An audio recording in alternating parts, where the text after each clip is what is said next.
Hello, everybody, and welcome. It's fantastic to have you with us today for this session.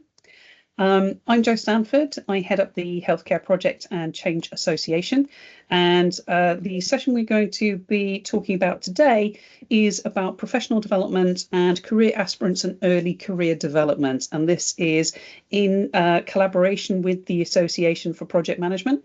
So if I can just welcome CJ Cordice, who's here from the APM, to join us today. Hello, thank you. Thank you, everyone. Thank you, Jo. That's great. And we've got Alex Scott, who's from the Health Innovation East organisation. Alex, just want to say hello. Morning, everyone. Thanks, Jo. And unfortunately, Victoria, who was going to join us, isn't able to, family emergency. So Oliver Randall has stepped in. So he's going to tell you a little bit about his career experience and also as an APM regional committee member to talk about what you can do as part of that regional engagement in professional development. Oliver, do you want to say hi? Hello, everyone. Thank you, Jo. We want this to be a really interactive session, and we want to make sure that we understand what your issues and concerns or questions are. We've got the chat, so as a starting point, can you introduce yourself in the chat, who you are, what you do, and where you work, because these are always fantastic opportunities for everybody to network and connect, because that's one of the best things about career development is connecting with people and being part of the community. So for those of you that are here already, make a start and get yourself introduced in the chat. We are going to be doing a Q&A session, so if you have specific questions, if you click on the Q&A tab at the top of the page, do put your question in there. If there's a particular question that you want to see heard, do upvote it, and those will get the more likely to get answered. We will attempt to answer as many questions as we can. If your firewall doesn't allow you to access the Q&A, we know a few people have that problem. If you can't access it, put your question in the chat and we'll keep an eye out for those as we go. Thank you, Richard, for starting the the ball rolling. Okay, so we've got probably a lot of questions to get through, and we want to give you a little bit of background in terms of the profession. Some of you may have joined the event we did recently looking at professions in the NHS. So if you join that, you may have a little bit of the same information. But for those of you that are new to this, so a little bit about Healthcare Project and Change Association. We are a not-for-profit community interest company. So we are by the community for the community. And I can also talk a little bit about my career. I do this full time now, but prior to this, I was the corporate portfolio office head for Health Education England for 10 years, as well as head of profession. And part of my mission has been to develop the profession in the healthcare sector. And as part of that, we've set up the association alongside the other professions that are out there. So finance and procurement and the people profession and digital data and technology and ops and estates and facilities. They all have not-for-profit and charity associations supporting the workforce. We've got about 4,500 subscribers to the HPCA at the moment, which is absolutely fantastic. But it's not everybody. We know from the ESR data that there's about 12 to 15,000 people who have project and change type job titles and roles. And what we really want to do is we want to grow the community, connect everybody together and support the profession to develop. We work collaboratively with the other associations to see how we can come together to support the non-clinical workforce, but also with working with the clinical professions to say how can we support them with project and change skills beyond those of us that want careers in project and change management. We have regional networks in all the regions in England, and I'm delighted to say if there's anybody from Wales here, we have just agreed the first date for the Welsh Regional Network meeting. So keep an eye out for that. That'll be coming out on our website soon. We've got members in Scotland and Northern Ireland, and if you're interested in those, we can signpost you to those as well. But part of the underpinning role and function of the association is to support the development of the profession, to embed it within the healthcare sector, and to support the workforce to develop professional skills to build workforce sustainability within the NHS and within the wider healthcare sector, and also to just be here to support the healthcare sector to evolve and innovate, to keep it going for the benefit of future generations. These skills are really critical skills to support our colleagues with supporting the delivery of improvements, innovations and efficiencies and productivity and all of those things that are really critical at the moment. It's free to join. It's free to subscribe to the HPCA. So if you haven't subscribed to us already, please do. Helen will be dropping the link in the chat, and it'll keep you informed about what events are coming up and what support we can offer you as part of the community. Professional development events. This is the first of 3. So if you are looking at supporting your workforce with professional development, there's another 2 looking at career progression. So talking to Rochelle Sansom-Clark, who's Business Intelligence Project Manager in the NHS South, Central and West, and that's on the 22nd of May. And on the 4th of June, we have a Leadership and Road to Chartership event with Helen Donaghy from NHS Business Services Authority, who have taken their team of Portfolio Office through the chartership process. So do sign up for those if you're interested in hearing their stories, but also if you're developing your professional community locally. We have some other events coming up that might be of interest. We have a really good ED&I network and looking at events with them around Digital Academy for project professionals, how we can build our digital skills, the APM events, and also we've got some collaborative events with the Federation for Informatics Professionals. So the digital and data and technology profession and us coming together on how we can work more closely and on key things for us. Next event's on AI, digital and data readiness across NHS teams. And then we have one on change management for digital transformation. So linking to government priorities around things like from hospital to community. So do join up and access those. They're all free. The next set of regional network meetings that are coming up, if you're interested, register on the website, and there you go, our first Wales event, 24th of June. So please do sign up for those events. That's fantastic. But before we get into the details of what's available, I wasn't supposed to do that. Please do let us know a little bit about you. So I've got a couple of questions on Menti to find out more about where you are in your career direction. And I'll just clip over. The first question is already up. Let me swap screens so I can share that with you. The link to the Menti is in the chat. So if you didn't catch that QR code, you can look at the one in the chat and click on that. And what we'd really love to know a bit more about you, and that will help us answer some of your questions about your professional direction, is where are you on your project and change career journey? So the starting point might be you're curious to find out more, that this isn't a professional area you've delved into yet, but you want to know more about it.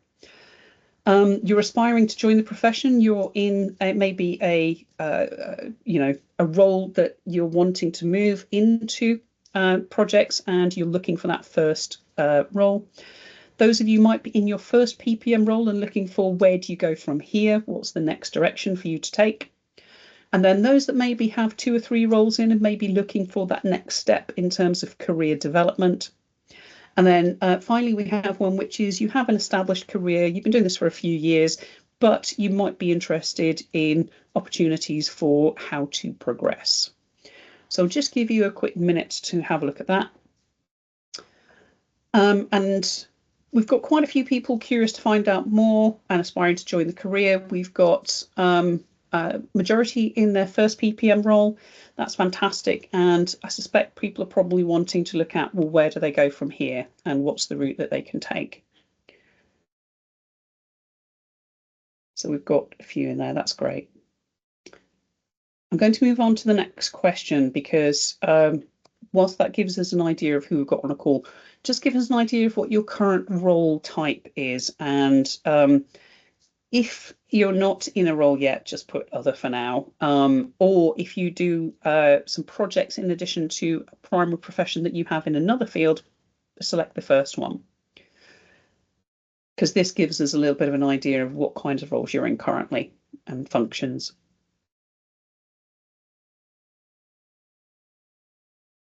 Okay, so we've got a good chunk of people in project support roles. If you're in the other category and you're happy to share, if you want to put some details in the chat, if it's relevant, to give us an idea of the current kind of roles you're in now. Yeah, Darren's made a comment saying the leap from project support is so hard. It's true, Darren. It is really tricky to make that leap from project support into, say, project manager role or PMO role, depending on what you're interested in. So we've got quite a few in the other category. If you let us know what what kinds of roles those are, that'll help us answer some of those questions. But yeah, we've got quite a few in the project support, and then in projects 1 or 2 in program, change, and PMO. Fantastic. Yeah, the numbers sort of prove that they do. That's great. Thank you. That gives us some useful insights. And just a bit of an insight into what are the biggest challenges to career progression from your perspective. What are the things that you think is difficult? Also, moving from a clinical to a non-clinical role. Yes, absolutely. And Rachel's agreeing with that one. And particularly depending on what clinical career you're in, moving from that into a strategic or a management role, or excuse me, or combining careers where you have a clinical professionalism but actually want to use additional skills like project and change management to take things forward. So we've got the first question up there, or comment, which is working out what training's needed. Yeah, there's a lot of uncertainty around the current NHS England and ICBs, and we can touch on that.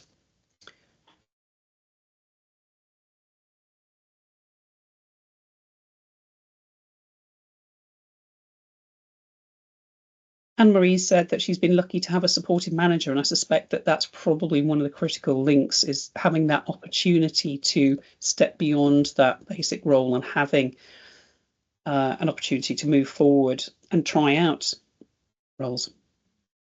Non-clinical supporting clinical project. Yeah, okay, interesting. So training opportunities. So moving into projects and programs from another career. HR without having to start again from scratch. It's an interesting one, because if you ask most people, and I'd be fascinated to know what people's previous careers were, but I suspect nobody here started out in project and change, particularly if you've been around for a few years, like I have. So just to give you an idea, my first career was as a lighting designer in the theatre. That was my first career, and that's what my undergrad and postgrad degrees were in. And I'm going to tell you about that another day. I then went into work for a big multinational company, did a graduate scheme, loved the project, but didn't really think of it as a career at that point. Did a teaching certificate for adult education, thought, well, will that be something to go into? And then finally kind of pulled it all together and thought, actually, projects, and this is what I love to do. And weirdly, it's just like any theatre production. Any theatre production is just a project, and a group of people come together to deliver something. So I had a really good grounding in the skills for that.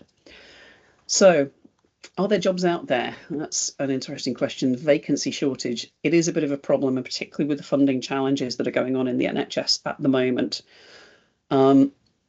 The restructures, yes, the cuts to ICBs, the cut of NHS England, the reduction in the posts at DHSC, this is all making this environment really tricky at this point in time. Yes, experience and capability. This is an eternal issue, whoever posted this, that you can't get the job without having the experience, and you can't get the experience without having the job. And this is why some of the things we're going to talk about in terms of how you get some of that experience is potentially a door opener for you.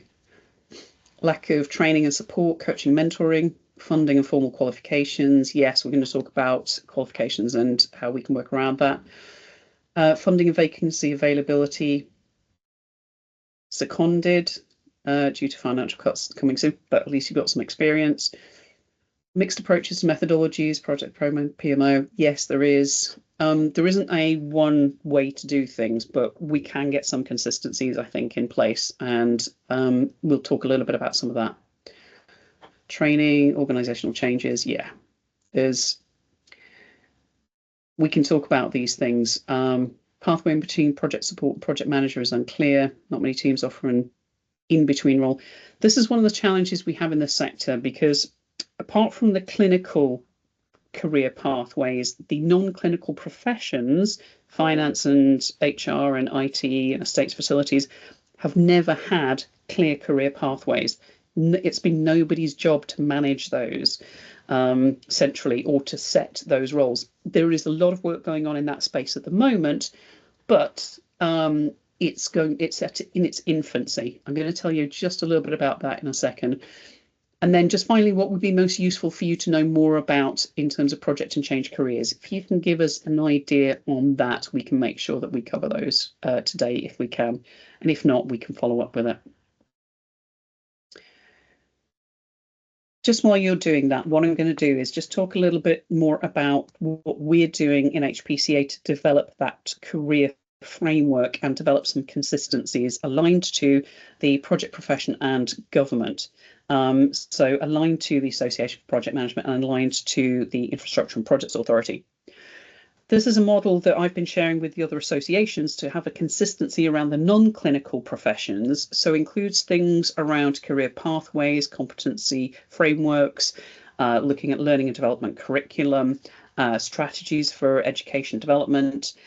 ED&I is really important. So how do we make sure that it's accessible and open to all, and that we unblock where there are barriers to progression?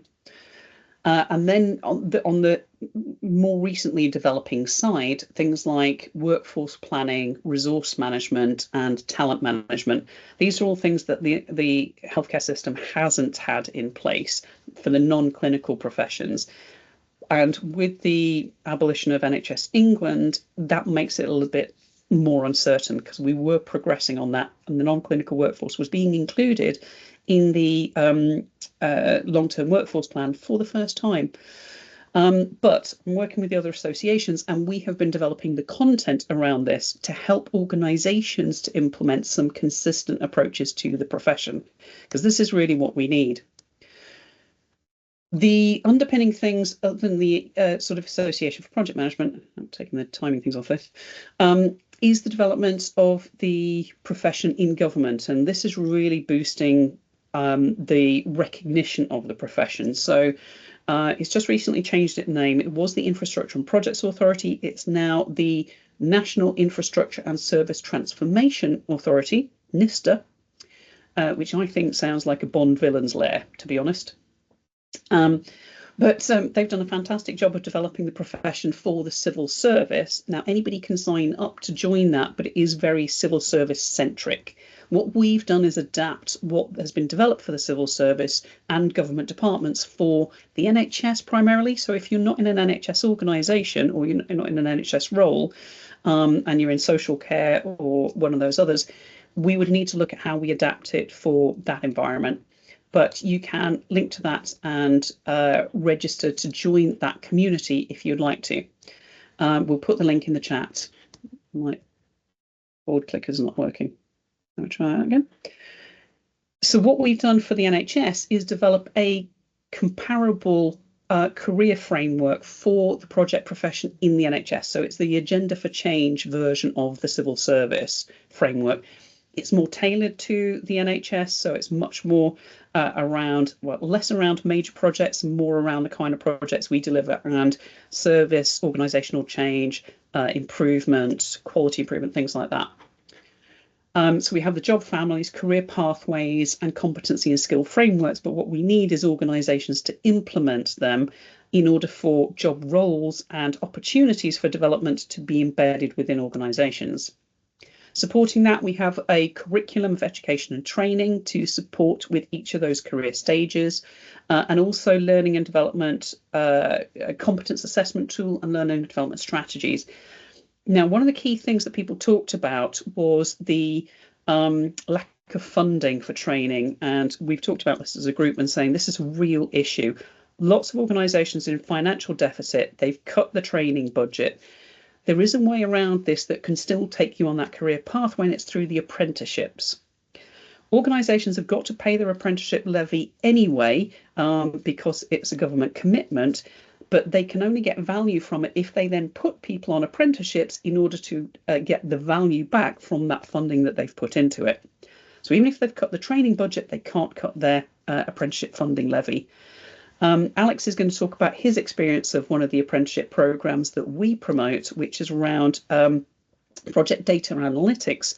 But we'll share the link to the apprenticeship guides. If you haven't got apprenticeships in your organisation, this is a great thing for you to promote with your learning and development teams, because it adds value by upskilling people without increasing the direct financial cost. We have online learning resources on our academy, which are free for everybody to do. So please do have a look at those. If you haven't had any formal training in project management, it's a great place to start. We have the ED&I to support the development of the profession, and we've looked at the data, and there is a lot we can do. So if you're interested in being part of that community, do join it. There's also a talent time banking support function that's been set up by NHS England. I'm hoping, because it's hosted by one of the regions, that will continue on, and that supports people with career development. So again, you can register for that. And then I talked about the fact that we were going to do workforce development, and this is some initial proof of concept that we did around how we could do it. This is really my vision for the future, and I want to get here in 5 years' time, if we're lucky, to say, actually, we have oversight of everybody that's part of the profession, and subscribing is a great place to start, because what we can do is we can work with people to look at what opportunities there are, where they are, what vacancies come up, how we can support people with talent management and career progression.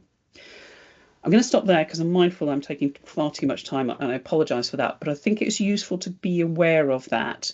And if I can hand over to CJ now to talk a little bit about the APM as the chartered professional body for the project profession in the UK, and the fact that we have corporate affiliate membership with the APM for organisational members, but anybody can kind of register, and CJ is going to talk a little bit more about what they can offer on that career progression journey. Thank you, CJ. Thank you, Joe. Yeah, let me just share with you guys. So yeah, and thank you for joining, and thank you to Joe and the team, Helen, as well, for organising this. So yeah, it's a pleasure to be with you guys. Just wanted to introduce myself. So my name is CJ Cordice. I'm the Partnership Development Coordinator here at APM. As Joe mentioned, so I look after organisations who are within the kind of corporate partnership with APM, and specifically I look after those who are at corporate affiliate status, such as HPCA. They're one of the corporate affiliates I work with, and we had these conversations to kind of put together this webinar series to discuss career developments within the NHS with a project focus. And whilst Joe kind of had that the detailed depth into within the NHS ecosystem, I want to kind of just take it back a little bit and discuss APM as a whole, and what we can kind of help and support you on an individual basis and on a regional and community basis as well. So as Joe mentioned, we are the only chartered membership organisation for the project profession in the world, and we're not here just for supporting project managers, but we're here for anyone within that kind of P3M space. So your projects, portfolios, programs, that kind of space, we can help support you and guide you and give you a whole wealth of resources for that. We received our Royal Charter in 2017, and we began offering out chartership to individuals in 2018 as well. As an organisation, we wear a number of different hats as well. So we're not just one thing, one entity. We're a membership organisation, we're a professional body, we produce professional standards as well, and we're also registered as an educational charity. So all of our profits kind of go back into the profession. And this allows us to provide a community, a wealth of resources and networking opportunities as well to the project community all over the world. So just briefly touching upon how that kind of looks in terms of numbers and visually, we're a huge community of over 45,000 individual members who access all of our resources and benefits. And how that sits organizational wise is we have over 470 corporate partners who are in partnership with us, and that is continually growing as well. Within the chartered space, we have over 4,000 chartered project professionals, or CHPPs, which is kind of seen as the gold standard for the project profession, and this is rising as well. So we're seeing this increase in each year, and we're seeing a lot of positive impact from this area. Regarding qualifications, these range from entry level through to chartered as well, and with the help of over 850 volunteers and ambassadors for the APM, that can allow us to run over 200 plus CPD events as well per year. So all kind of positive spaces and all kind of positive things that is happening within this area. Joe kind of touched on the career journey framework within the HPCA and what's kind of developed there, and how we kind of have developed that within APM is this is kind of a table which shows a rough idea of where you might be in terms of in the Menti session earlier, obviously in a lot of kind of project support roles. So say, for instance, you're in that project support role, you're in that early career, you might possibly look at taking out student membership. If you are taking out student membership, I'll touch on this a little bit later. It is completely free. So I would encourage you to do that if you are, on that apprenticeship. But also what we might see at that kind of level is maybe looking at taking out the project fundamentals qualification, or the PFQ. Same, for instance, the operational phase, you're at your kind of mid-career. You could look at going into associate membership or full membership, or even looking at furthering your knowledge and undertaking the project management qualification as well. But as the table as it is, I know there's a lot of information on there, and we'll kind of share this with you. It just kind of gives you an idea of where the memberships and the qualifications, where they kind of sit within our APM career framework. And it's not a requirement for each, but it's just used as an idea for you guys. Again, touching on this, the qualifications and memberships. So you can follow a linear route through, kind of starting at PFQ, or the project management project fundamentals qualification, and kind of work your way up, but none of them are prerequisite to another. So you don't need to have one completed before you kind of move on to the next one, but it's just an idea of how each level of qualification might fit in with each level of the membership as well. With the memberships and qualifications, you don't have to have one to do the other. So you don't have to have a membership to be able to do a qualification, and you also don't have to have a qualification to become a member as well. So there are kind of various benefits that fit in with it, but just something to be aware of. And if you need any further information, I can go into it a little bit more detail later in the kind of Q&A session, or my email's on hand for you guys to kind of drop me an email as well.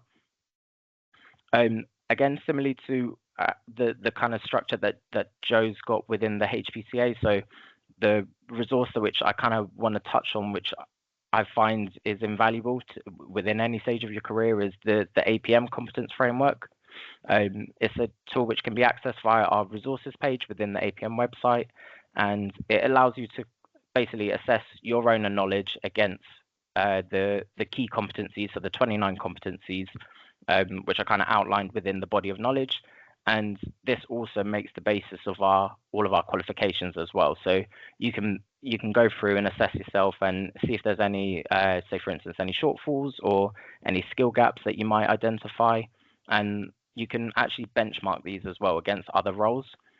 So you can go through and within the benchmark comparison, you can go through different role profiles, see where you align with them, and basically you can kind of keep up to date and keep completing this framework and keep completing the tool to develop yourself further. With that, you can, if you've identified somewhere where there might be a skill gap, you can then look into the resources that we have, whether that be webinars or any events that we hold as well. Or if you're kind of at associate member and above, you can unlock APM learning as well, which has just been, excuse me, just been refreshed as well. And yeah, you can take the assessment at any time, and you can see your progress at any time as well, and just keep using that as a benchmark comparison. As I said, here at APM, we do want to support you at every stage of your career as well. And with that, we've kind of developed 4 membership grades or 4 membership profiles where you can kind of sit. So these range from student membership through to associate, through to full, and then into fellow. Obviously, it's whatever kind of fits with you in your career stage, and there's a whole range of resources available in each. For the purpose of this one, I was going to focus mainly on student membership, as we were kind of talking about apprenticeships and how that might fit and align with APM. Under the student membership, if you are undergoing an apprenticeship, you can have free access to the student membership. So we all love the word free, and there's a lot of resources available in there. So I would honestly encourage you, and Alex, we had the conversation a couple of weeks ago. Alex has now just taken out his student membership as well. So I would honestly encourage you. It's a very short process. There's a whole range of tools, publications. You can access the body of knowledge, which is now on its 8th edition. And you can basically just learn from others as well within the community. You can join there and speak with experts and ask your questions and join the forums there as well. And another kind of perk that comes with the student membership is you can have discounted or free access to our events as well.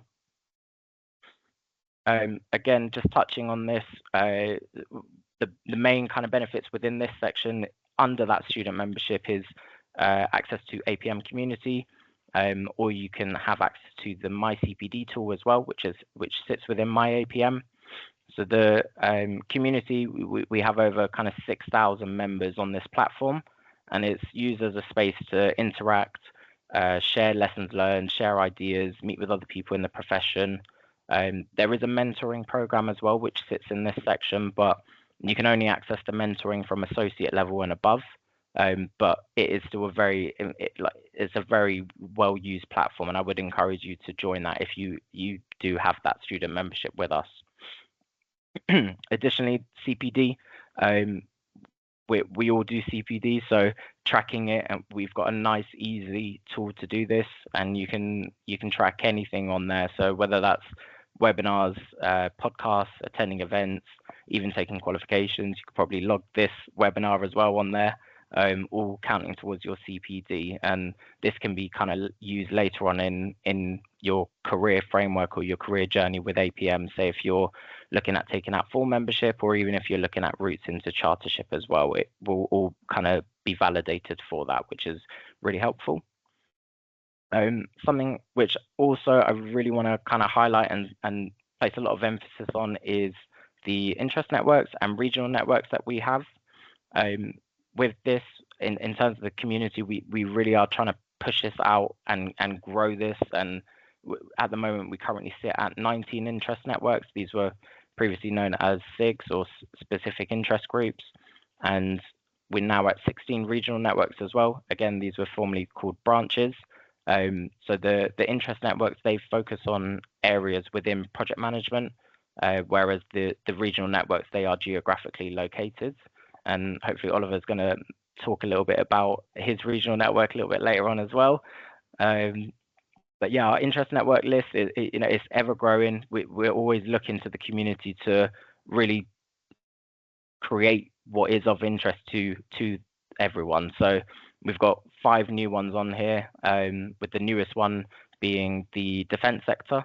And we're in talks to kind of launch some more as well over the coming months. So anything and everything, if something is of interest to you, you can join these, you can gain the communication from them, and you can develop your knowledge as well within them, and learn from others, network with others, and that kind of leads on to the regional networks as well. These were they're spread out all over globally. We're looking at, again, expanding these. So most recently, we've just launched the Republic of Ireland network and also the UAE network this year. And from this map, you can see where you are located and in terms of which regional network you would belong to, and you can join this online and join the community, learn from each other. There's a whole load of events that take place across the regions, and it's a really great opportunity to meet with other people within that space, and you can meet a whole range of people. As I said, we don't just kind of cater for project managers. It's projects, programs, portfolios, all of that kind of space. It gives you the opportunity to have these conversations that you might not have in your day to day. So the idea of kind of learning cross and sector as well, learning best practices from other sectors and how you might be able to apply that and what they've been through. It's a very good opportunity, which I really would recommend for all of you to kind of take advantage of if you are interested. Additionally, from a kind of APM standpoint kind of things, I did touch on the PFQ earlier, or the Project Management Fundamental Qualification. Here at APM, we do offer many qualifications and certificates, but these three are the kind of main qualification suite that we offer. And I just wanted to highlight PFQ and just do a little light touch on it, as I felt it might be the most kind of relevant for this specific webinar. This qualification, so it's aligned with the Scottish Credit and Qualifications Framework, so it sits at level 6, and it's a multiple choice exam and offers basically a fundamental awareness of project management terminology, which it can give you the knowledge to make a positive contribution to projects. It's really seen as a really good starting point if you're new to the project profession space as well, and it allows for those wanting to have a broad understanding of the principles of the profession. With this, you don't need any prior knowledge or experience for this qualification either, which is a plus. And yeah, you can sit this within an hour. It's a 60-question multiple choice exam, and you can either do this online or you can do this in a classroom as well. The kind of outline of the syllabus, it really assesses the key elements of the project management lifecycle and covers knowledge areas from the APM body of knowledge as well.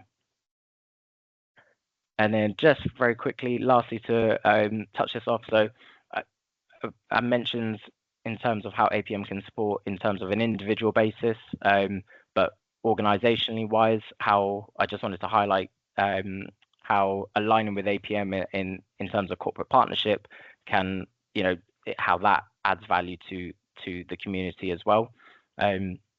So basically, by partnering with APM, your organization aligns with the world's only chartered body for the project profession. This status, it does reflect the highest standards in project delivery and professional integrity, and it sends a clear message to clients, stakeholders, and talent that you're basically committed to that excellence. With this, you're not just also joining an influential network, you're joining a program, you're joining a powerful community.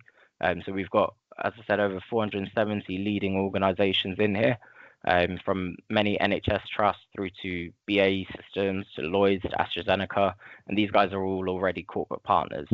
So as I mentioned, this kind of networking potential and cross-sector learning opportunities that are provided they're vast as well. You can gain strategic advantages, whether that's gaining exclusive insights through trends and data. We've got a lot of interesting research out there, including the golden threads. And you can, support your workforce as well, whether that be through kind of like learning pathways or corporate accreditation. This can all kind of validate your internal development programs, and it basically just helps your organization stand out as well. And yeah, you can have a voice in voice and influence within this as well. So again, it's all about that kind of giving back. So your organization doesn't just receive value, you can contribute to the future of the profession as well. You'll basically have that platform to share your views and get early insights, changes, standards, shape best practice, and you can do this across all sectors as well. And yeah, that is pretty much all I wanted to kind of cover in here. I will hand back to you guys so that we've got enough time for everyone else to speak as well. But yeah, thank you very much, and that is me done. Thank you, Joe. That's great. Thank you so much, CJ. And that's a great insight into the value of the Chartered Professional Body and what it offers to people. I'm a Chartered Project Professional and a Fellow of the APM, and that's been a real direction of travel for me career-wise and supporting the profession to develop through things like the HPCA. Alex, can I come to you next? Now, I'm mindful that we've covered quite a lot and we haven't got a huge amount of time. If anybody wants to stay on and can stay on, I'd be happy to stay on to answer all the questions because we've got a few coming up in the chat and there were some on the Menti as well. So what we'll do is we'll keep the recording going. So if you can't stay for that bit, you should be able to see the answers to the questions afterwards. Alex, do you want to talk a little bit about your journey and what you're doing currently? Yeah, lovely. Thanks, Joe. And good afternoon, everyone. So a bit about myself. My name's Alex Scott. I'm currently the PMO lead at Health Innovation East, and we are a network of 15 regional networks. We're arm's length bodies of the NHS, and we specialise in implementation of innovation, both from nurturing it from kind of the mum and pop in the garage innovator, and we help those innovators kind of bring those innovations to life, and we run small scale pilots and national programs to implement those within the wider healthcare sector.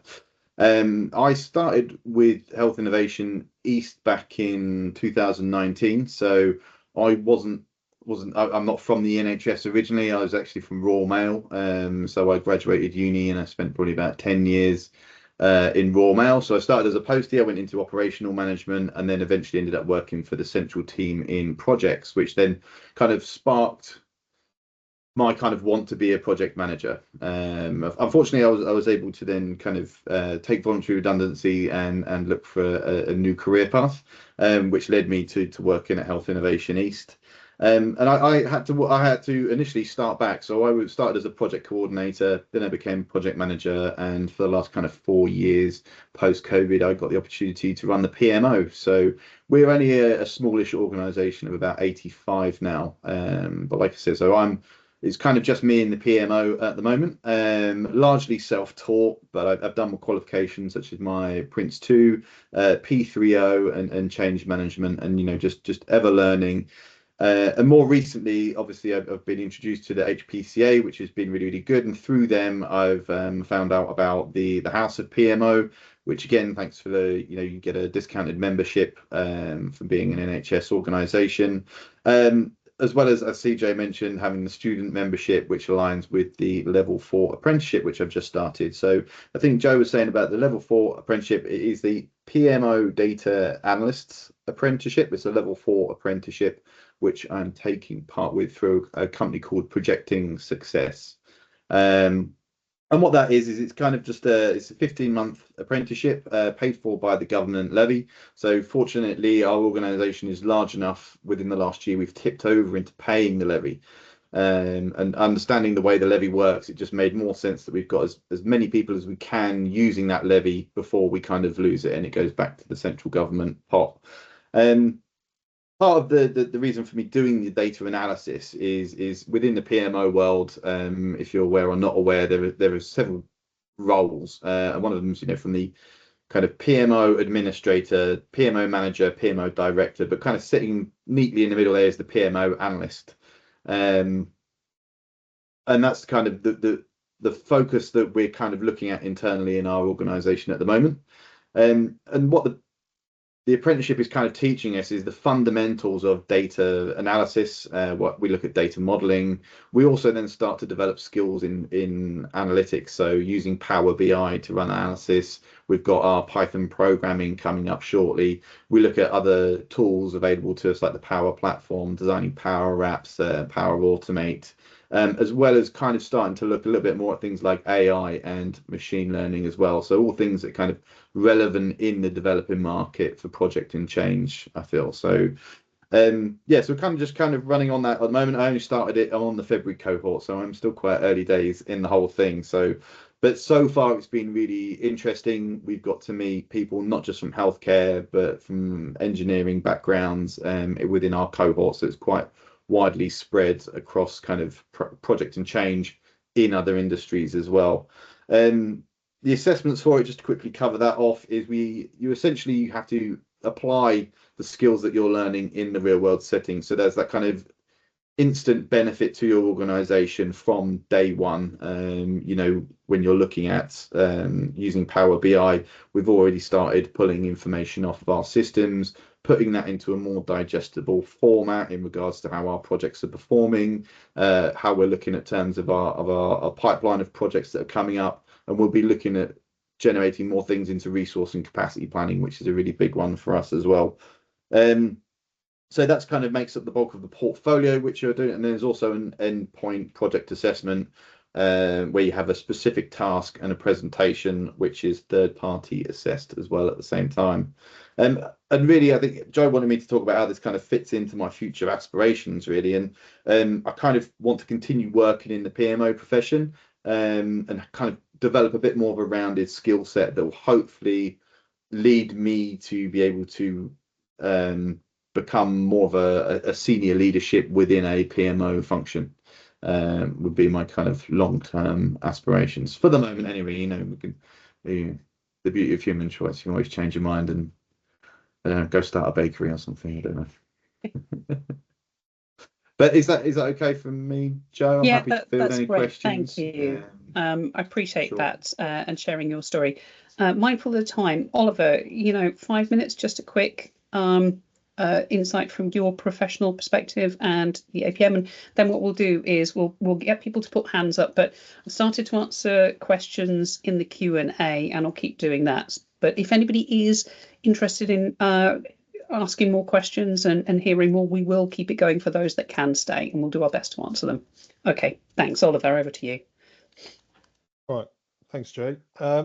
In all honesty, with such a short time, how can I deliver as much benefit? I think I'll pick up on one of the points. I think it was Darren just was querying, what journey should I take? You know, and there's been lots of queries as to where does money come from when we're going down any of these routes. Now, I'm someone who's been a project management professional for quite a while, 2011. And right now I'm regional network lead for the Northeast APM. I'm also, I suppose, thanks, Joe, associate director here at the HPCA. And then on top of that, I'm a member of the People Interest Network in the APM. My last sort of role that I did within the NHS was an interesting enough journey. It was a role that was advertised at £350 a day and for 6 months, and it was outside IR35, which means you should be making enough and not having to pay so much tax, although I'd be shocked for saying anything like that. But it was immediate when I joined. It was reduced to £250 a day inside IR35, so you ended up with you know, less.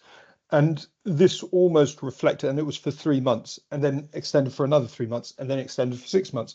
And then after that period, they wanted to bring it in-house, chopping my wage by about 20k for a 12-month period. I ended up doing it. Where I'm going with all this is money is about the hardest thing to find, and the certainty around projects and change within an NHS setting will constantly do this almost up and down. And anyone, the best advice I probably can give anyone in this space is there is no better space to hone your skills than the NHS. I can say that hand on heart. It's so challenging, but so rewarding. And places like the HPCA, you can keep up with the CPD, really understand, because let's face it, as project professionals, there's so many spaces to keep on top of. Risk management, benefits management, I could keep on listing. It's basically shaping pieces of work from beginning to end. It's hugely demanding. The best thing anyone can do in this space is keep up to date with all the information out there, register with the APM, register with the HPCA, make sure you're volunteering and getting involved as much as you can, and it will be an immensely fulfilling space. There you go, 5 minutes. That's awesome. Thank you so much. So what we'll do now is anybody want that be willing to put their hands up and ask a question of CJ, Alex, Oliver, or myself. Stick your hands up now because we'll go with those first, and then we'll go on to the Q&A section. So anybody brave enough to ask a particular question?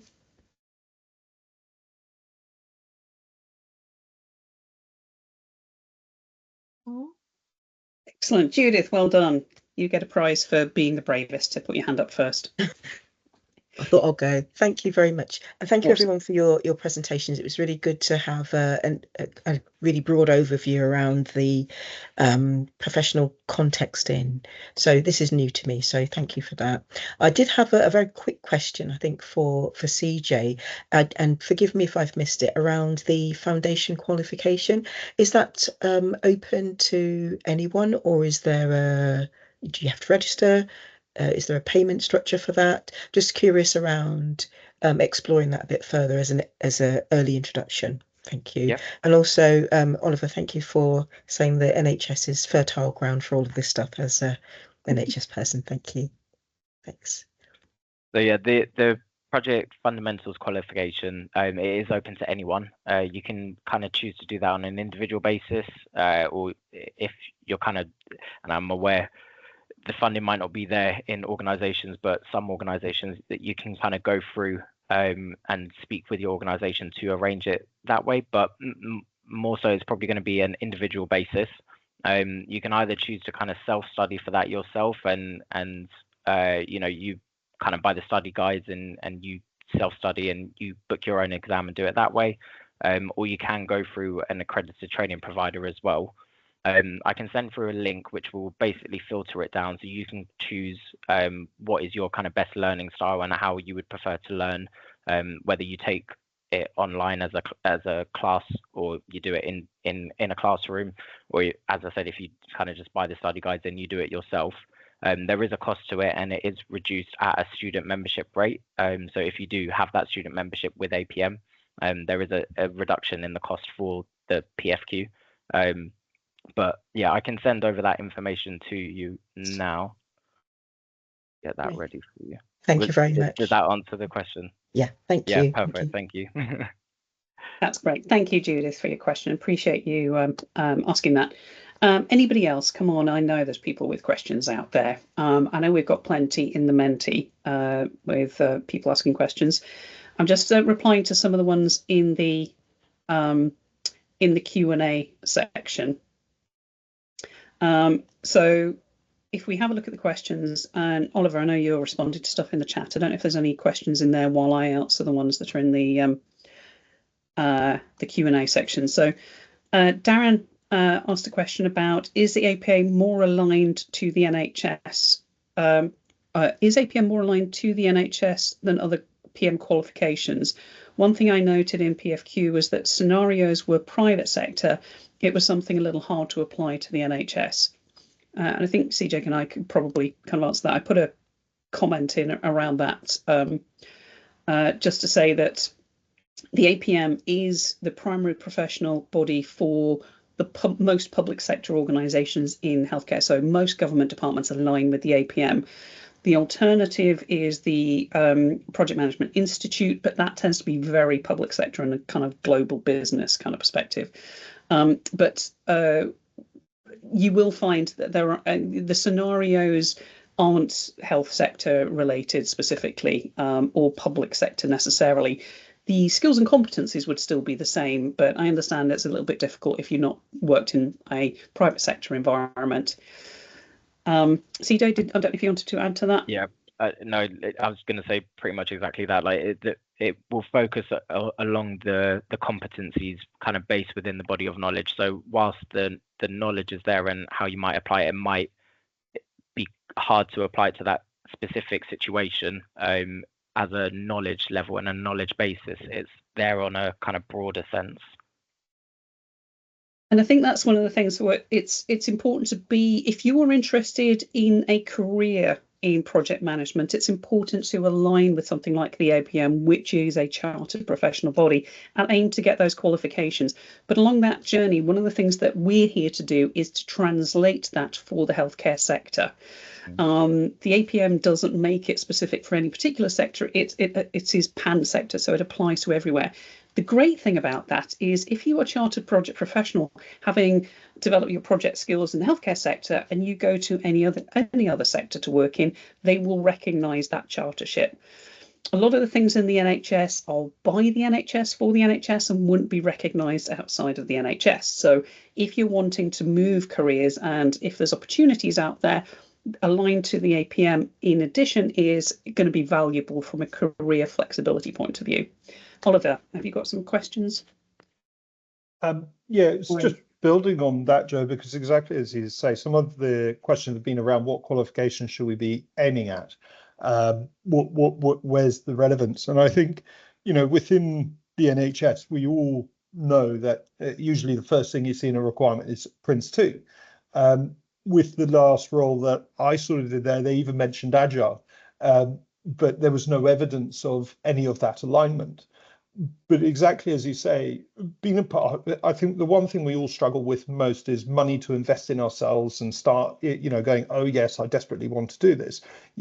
Most of us are still finding our feet. And that's where I'd say HPCA and all the material being developed, giving you an exposure, it couldn't be more valuable.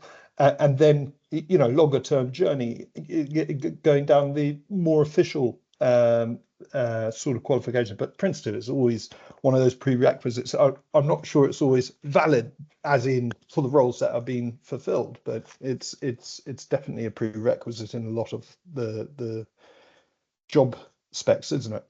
It is, and it's an ongoing problem, because whilst Prince 2 is very good if you're building a hospital or an aircraft carrier, it's generally not designed to build to design service improvement or quality improvement or digital and data product development. Prince 2 is a methodology. It doesn't teach you how to manage projects. So Prince 2 is like Agile and Lean and Six Sigma and managing successful programs. It's a methodology. Now, there is a long history of job applications or job into requiring Prince 2. It should say or equivalent.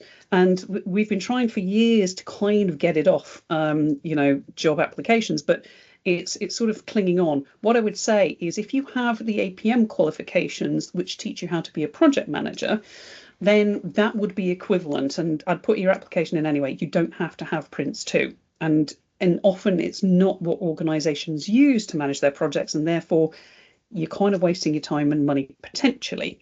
So it is good if you're building a hospital or if you are doing a big complex program or project, but not necessarily if you're doing service improvement or quality improvement or some of these other things that we often spend our time doing. So please do look for the project management skills and then the right tool for the job. I hope that was helpful. Mindful of the time, we've only got 2 minutes left. Does anybody else have a particular qualification, a particular question that they would like answering? There was a couple in the chat, in the Q&A. It's now dropped off. We'll reload the questions. Any advice on PM coaching and mentoring? The thing I'd advise, Rachel, is internally get to know your head of PMO or whoever is head of transformation, the person who is leading it within your organisation. Ask for opportunities, ask to shadow somebody who's leading a complex program or project, ask for a mentor or coach locally.